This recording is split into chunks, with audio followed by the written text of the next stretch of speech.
السلام علیکم۔ آج عالمی کلاسیک کے حوالے سے ایک لیکچر ہے۔ چیخوف کا افسانہ گرگٹ کا فنی و فکری جائزہ ہم اس لیکچر میں پڑھیں گے۔ یہ افسانہ کافی مختصر ہے، تقریباً 3 صفحات پر مشتمل ہے، لیکن پھر بھی یہ ایک شاہکار کا درجہ رکھتا ہے۔ اس افسانے کے فن و فکر سے پہلے اس کی مختصر سی کہانی ہم پیش کرنا چاہتے ہیں تاکہ فن اور فکر کو سمجھنے میں مشکل نہ ہو۔ اس افسانے میں ایک شخص ہے جس کا نام ہوکن ہے۔ ہوکن کو کسی کتے نے انگلی پر کاٹا ہے۔ اب انہوں نے اس کتے کو پکڑا ہے اور اس کو پیٹ رہا ہے۔ لوگوں کا ایک ہجوم ارد گرد موجود ہے۔ اس دوران ایک پولیس آفیسر، پولیس داروغہ اور چمیلوپ اپنے سپاہی کے ساتھ وہ بھی اس بھیڑ میں آ گئے۔ جب انہوں نے اس حالت کو دیکھا کہ ہوکن کتے کو مار رہا ہے تو انہوں نے حکم دیا کہ کتے کو نہ مارا جائے۔ ہوکن نے اس پولیس آفیسر کو کہا کہ میں تو ایک مزدور ہوں، اس کتے نے مجھے کاٹا ہے، لہٰذا مجھے ہرجانہ یعنی تاوان دیا جائے کیونکہ اب میں کام کے قابل نہیں رہا۔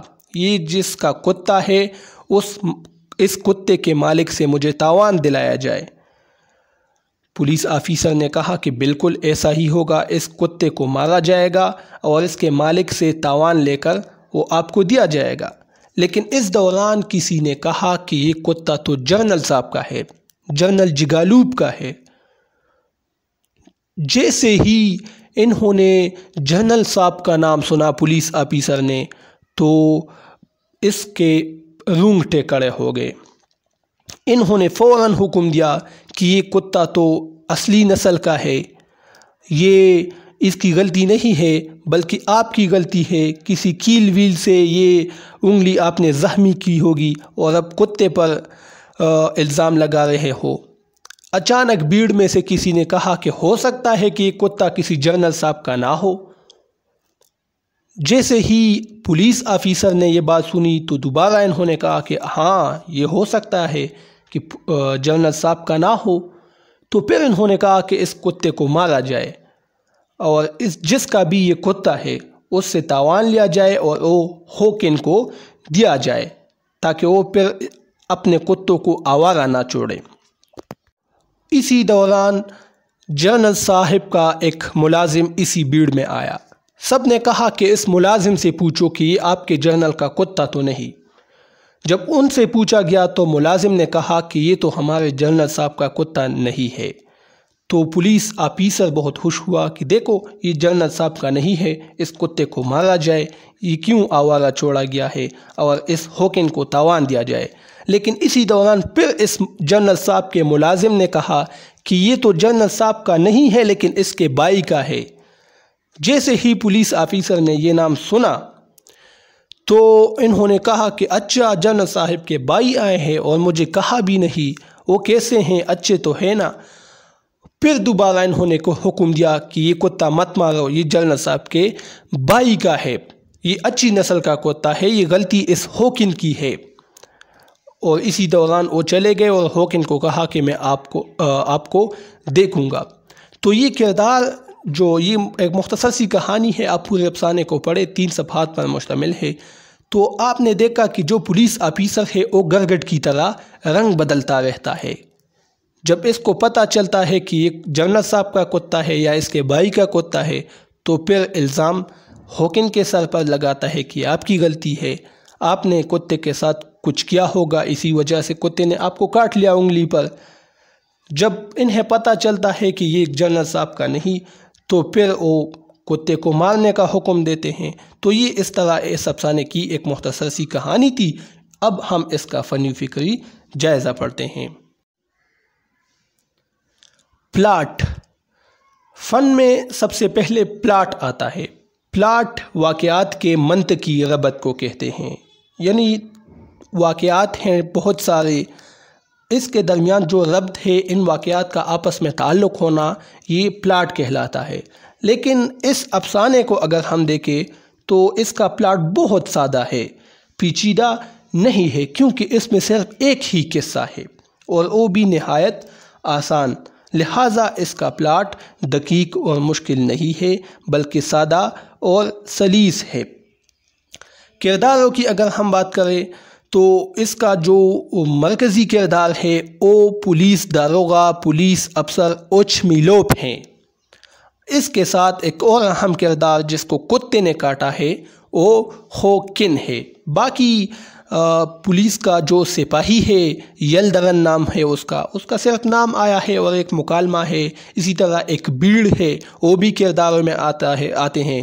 کتا وہ بھی ایک کردار ہے، ٹھیک ہے۔ اسی طرح جنرل صاحب، اس کا صرف نام لیا گیا ہے لیکن پھر بھی وہ کردار ہے۔ یہ سب ضمنی کردار ہے۔ جو اہم کردار ہے جو آپ اسکرین پر دیکھ رہے ہیں وہ دو ہیں، اوچمیلوف اور ہوکن۔ افسانہ نگار نے گرگٹ کا استعارہ اوچمیلوف کے لیے استعمال کیا ہے۔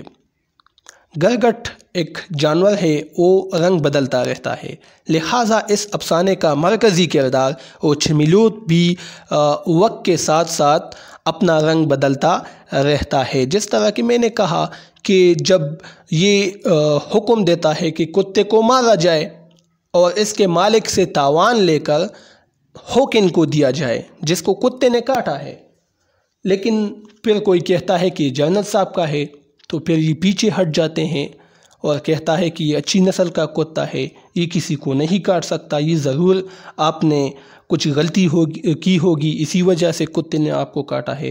تو یہ ایک منافقانہ قسم کا جو کردار ہے اس کی عکاسی اس کے ذریعے سے افسانہ نگار نے کی ہے۔ دوسرا جو کردار ہے وہ ہوکن ہے۔ ہوکن ایک سنار ہے، سونے کا کام کرنے والا ہے۔ اس کو کتے نے انگلی پر کاٹا ہے، ایک مظلوم کردار ہے اور اب بدلہ لے رہے تھے کتے سے اور اپنا تاوان لے رہے تھے، کیونکہ اب یہ کام کے قابل نہیں رہا، اس کی انگلی زخمی ہو چکی ہے۔ یہ ایک مزدور کردار ہے۔ یہ اس افسانے کے دو مرکزی کردار ہیں، جبکہ باقی جو میں نے نام لیے وہ ضمنی ہے۔ مکالمہ نگاری۔ مکالمہ دو اشخاص کے درمیان جو باتیں ہوتی ہیں اس کو مکالمہ کہتے ہیں۔ یہ افسانے کی ایک فنی خصوصیت ہے۔ مکالمے جتنے زیادہ فطری ہوتے ہیں اتنے ہی زیادہ دلکش اور تاثیر سے بھرپور ہوتے ہیں۔ یعنی ایک افسانہ ایک افسر ہے، وہ افسروں کی طرح بول رہا ہے تو بالکل یہ اس کی فطرت ہے، وہ افسروں کی طرح ہی بولے گا۔ بچہ ہے تو بچوں کی طرح بولے گا۔ اگر اسی طرح کے مکالمے ایک افسانہ نگار اپنے افسانے میں لکھے گا تو بے شک وہ ضرور شاہکار بن جائے گا۔ تو اس افسانے میں بھی افسانہ نگار نے بہت ہی آسان، سادہ اور سلیس مکالموں کا استعمال کیا ہے اور بالکل کرداروں کی فطرت کے مطابق ہے۔ میں نے ایک مکالمہ یہاں پر لکھا ہے اس پولیس آفیسر کا، چونکہ ان کے لہجے میں اکڑ ہوتی ہے، وہ تمکنت کا لہجہ وہ اپناتے ہیں جب کسی سے بات کرتے ہیں، تو بالکل وہی چیز اس مکالمے میں بھی موجود ہے۔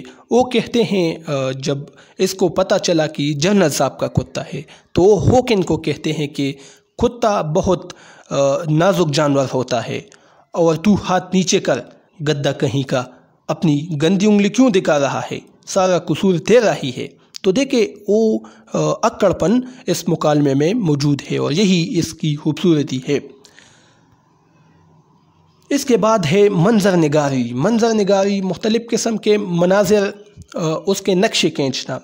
اس کا ایک مقصد یہ ہوتا ہے افسانے میں کہ اس کی بدولت قاری خود کو تمام واقعات اپنی آنکھوں کے سامنے دیکھتے ہوئے محسوس کرتا ہے۔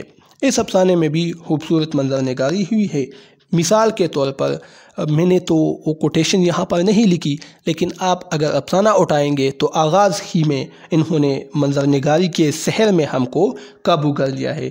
وہ کہتے ہیں منظر ملاحظہ ہو، پولیس کا داروغہ اوچمیلوف نیا اوور کوٹ پہنے بغل میں ایک بنڈل دبائے بازار کے چوک سے گزر رہا تھا۔ اس کے پیچھے پیچھے لال بالوں والا پولیس کا ایک سپاہی ہاتھ میں ایک ٹوکری لیے لپکا چلا آ رہا تھا۔ ٹوکری ضبط کیے گئے کروندوں سے بھری ہوئی تھی۔ تو یہ ایک منظر ہے، ذہن میں ایک نقشہ بن جاتا ہے جب میں اس کو سنا رہا تھا۔ تو یہ اس کا فنی جائزہ تھا۔ اب ہم اس کا فکری جائزہ پڑھتے ہیں۔ فکری جائزہ یعنی افسانہ نگار نے کون سی بات کہنے کی کوشش کی ہے۔ چیخوف کو اگر ہم دیکھیں، یہ رشیا کا تھا، روس کا تھا، بڑے افسانہ نگار ہے۔ انہوں نے ہمیشہ اپنے افسانوں میں سرمایہ دارانہ نظام اور جاگیردارانہ نظام کے خلاف آواز بلند کی ہے، اور گراؤٹ کے شکار لوگ یعنی جو گرے ہوئے لوگ ہیں، جو منافقانہ قسم کے لوگ ہیں، جس طرح کے اس افسانے میں ہیں وہ پولیس آفیسر اوچمیلوف، تو ان کا ذکر بھی انہوں نے کیا ہے۔ اور نون میم راشد نے جس طرح کے کہا ہے کہ زندگی سے ڈرتے ہو، زندگی تو تم بھی ہو، آدمی سے ڈرتے ہو، بالکل وہی چیز اس افسانے میں بھی موجود ہے کہ آپ آدمی سے کیوں ڈرتے ہیں۔ اگر جنرل صاحب کا کتا ہے تو جنرل صاحب بھی تو آدمی ہی ہے۔ اس افسانے میں سرمایہ دارانہ اور جاگیردارانہ نظام کی عکاسی ہوئی ہے، یعنی ایک جنرل صاحب کا کتا، ایک بڑے سرمایہ دار کا کتا، ایک اعلیٰ طبقے کا جو شخص ہے، جنرل صاحب ہے، اس کا کتا ایک مزدور سے زیادہ اہمیت رکھتا ہے۔ اب اس کو کتے نے کاٹ لیا ہے، لیکن جنرل صاحب کہتے ہیں کہ یہ اصلی نسل کا کتا ہے، یہ غلطی آپ کی ہے۔ یہ جنرل صاحب ہی کا کتا تھا، تو اسی وجہ سے اس کو اہمیت دی جا رہی تھی۔ تو جھلک اس میں موجود ہے۔ وہ جو طبقاتی کشمکش کی بات ہم کرتے ہیں، نچلا طبقہ، غریب طبقہ اور امیر طبقہ، جو اعلیٰ طبقہ ہوتا ہے، جو ترقی پسندوں کا بھی خاص موضوع رہا، اس کی عکاسی اس میں ہوئی ہے۔ اسی طرح گراؤٹ کے شکار لوگوں کی، جس طرح کہ میں نے کہا، اس کی بات اس افسانے میں ہوئی ہے۔ اس کی عکاسی اپنے اس فکر کو انہوں نے اوچمیلوف کے ذریعے سے پیش کیا ہے افسانہ نگار نے۔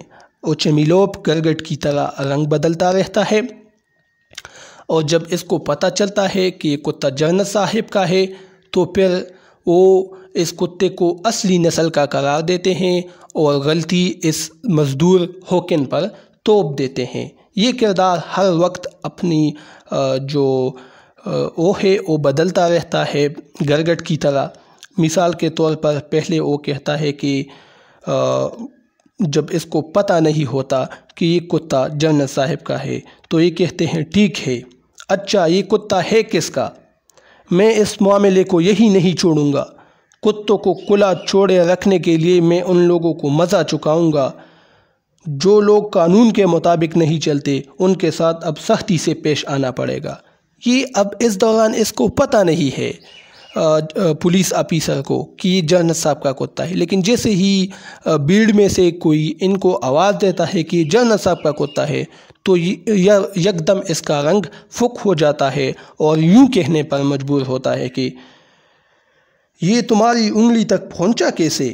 دیکھیں رنگ بدل دیا انہوں نے۔ یہ ٹہرا چھوٹا سا اور تم ہو پورے لمبے چوڑے، کسی کیل ویل سے انگلی چھین لی ہوگی اور سوچا ہوگا کہ کتے کے سر منڈ کر ہرجانہ وصول کر لوں۔ میں خوب سمجھتا ہوں تمہارے جیسے بدماشوں کی تو میں نس نس پہچانتا ہوں۔ تو دیکھیں جب اس کو پتہ چلا کہ یہ اس بڑے افسر جنرل صاحب جگالوب کا کتا ہے تو پھر وہ اپنا رنگ بدل لیتا ہے۔ تو یہ گراؤٹ کے شکار انسانوں پر انہوں نے بات کی ہے کہ آپ لوگوں سے کیوں ڈرتے ہیں۔ اگر آپ ایک پولیس آفیسر ہیں تو انصاف اور جس پر ظلم ہو رہا ہے اس کا ساتھ دینا چاہیے۔ تو یہ آج کا لیکچر تھا۔ امید ہے کچھ نہ کچھ آپ لوگوں نے اس ویڈیو سے سیکھا ہوگا۔ اب مجھے اجازت دیجیے، اللہ حافظ۔